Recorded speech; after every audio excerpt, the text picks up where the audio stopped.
ایک چھوٹے سے گاؤں میں ایک غریب لکڑہارا رہتا تھا۔ اس کا نام احمد تھا۔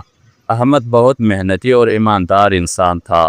اس کے پاس نہ زیادہ زمین تھی اور نہ کوئی بڑا کاروبار۔ اس کا گزارا صرف لکڑیاں کاٹ کر بیچنے سے ہوتا تھا۔ احمد کی بیوی اور 2 چھوٹے بچے تھے۔ وہ سب ایک چھوٹے سے کچے گھر میں رہتے تھے۔ گھر بہت سادہ تھا لیکن اس کا گھر میں محبت اور سکون تھا۔ احمد ہمیشہ اپنے بچوں کو سچ بولنے اور محنت کرنے کی نصیحت کرتا تھا۔ ہر صبح سورج نکلنے سے پہلے احمد اٹھ جاتا تھا اور وضو کر لیتا تھا، نماز پڑھتا اور پھر اپنی پرانی سی کلاڑی اٹھا کر جنگل کی طرف چل پڑتا تھا۔ جنگل گاؤں سے کچھ فاصلے پر تھا۔ احمد روزانہ کئی گھنٹے پیدل چل کر وہاں پہنچتا تھا۔ جنگل میں وہ درختوں کی سوکھی ٹہنیاں اور لکڑیاں کاٹتا تھا، پھر ان کو باندھ کر اپنے کندھے پر رکھتا اور بازار میں جا کر بیچ دیتا تھا۔ لکڑیاں بیچ کر جو تھوڑے بہت پیسے ملتے تھے انہی سے وہ آٹا، سبزی اور ضروری چیزیں خرید کر گھر لے آتا تھا۔ اگرچہ احمد غریب تھا لیکن وہ کبھی کسی کا حق نہیں مانتا تھا۔ وہ ہمیشہ سچ بولتا تھا اور کسی کی چیز پر لالچ نہیں کرتا تھا۔ ایک دن احمد ہمیشہ کی طرح صبح سویرے جنگل گیا۔ اس دن موسم بہت پرسکون تھا۔ ہلکی ہلکی ہوا چل رہی تھی اور سورج کی روشنی درختوں کے درمیان سے زمین پر پڑ رہی تھی۔ احمد جنگل میں چلتے چلتے ایک دریا کے کنارے پہنچ گیا۔ وہاں بہت سے درخت تھے جن کی سوکھی شاخیں کاٹ کر لکڑیاں حاصل کی جا سکتی تھی۔ احمد نے سوچا کہ آج وہ یہی کام کرے گا۔ اس نے اپنی کھلاڑی نکالی اور لکڑیاں کاٹنا شروع کر دی۔ وہ بڑی محنت سے کام کر رہا تھا۔ کچھ دیر بعد اس نے ایک موٹی شاخ کاٹنے کی کوشش کی۔ جیسے ہی اس نے زور سے کھلاڑی چلائی، اچانک اس کا ہاتھ پھسل گیا اور کھلاڑی سیدھی دریا میں جا گری۔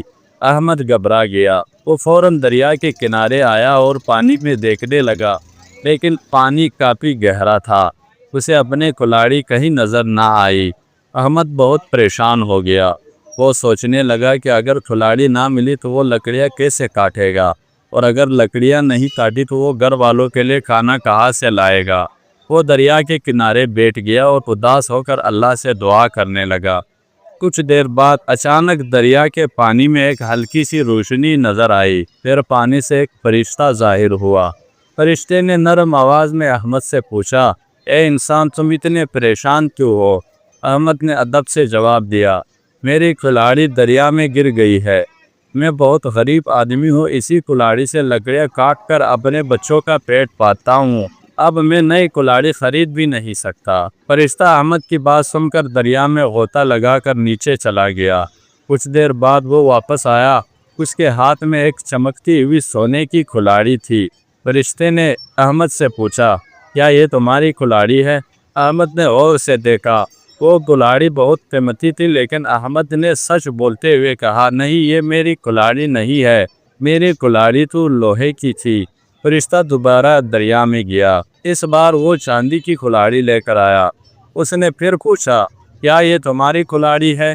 احمد نے پھر سچ بولتے ہوئے کہا، نہیں، یہ بھی میری نہیں ہے۔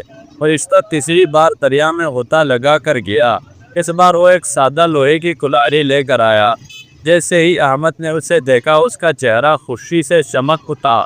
وہ فوراً بولا، جی ہاں، یہ میری کھلاڑی ہے۔ فرشتہ احمد کی سچائی اور ایمانداری سے بہت خوش ہوا۔ اس نے مسکرا کر کہا، تم ایک سچے اور ایماندار انسان ہو، اس لیے انعام کے طور پر میں تمہیں یہ تینوں کھلاڑیاں دیتا ہوں۔ یہ سن کر احمد حیران رہ گیا۔ اس نے خوشی سے فرشتے کا شکریہ ادا کیا اور اللہ کا شکر ادا کیا۔ جب احمد سونے، چاندی اور لوہے کی کھلاڑیاں لے کر گھر پہنچا تو اس کی بیوی اور بچے بہت حیران ہوئے۔ احمد نے انہیں پوری بات بتائی کہ کیسے اس نے سچ بولا اور فرشتے نے خوش ہو کر اسے انعام دیا۔ احمد کی بیوی نے کہا، یہ سب تمہاری ایمانداری اور اللہ پر بھروسہ کا نتیجہ ہے۔ احمد نے جواب دیا، انسان کو ہمیشہ سچ بولنا چاہیے۔ چند دن بعد گاؤں میں احمد کی اس بات کی خبر پھیل گئی۔ لوگ حیران تھے کہ ایک غریب لکڑہارے کو اتنا بڑا انعام کیسے ملا۔ اسی گاؤں میں ایک اور آدمی رہتا تھا۔ وہ احمد کی طرح لکڑیاں تو کاٹتا تھا، لیکن وہ بہت لالچی اور دھوکے باز تھا۔ جب اس نے احمد کی کہانی سنی تو اس کے دل میں لالچ آ گیا۔ اس نے سوچا، اگر میں بھی دریا میں کھلاڑی گرا دوں تو شاید مجھے بھی سونے کی کھلاڑی مل جائے۔ اگلے دن وہ آدمی جنگل گیا اور جان بوجھ کر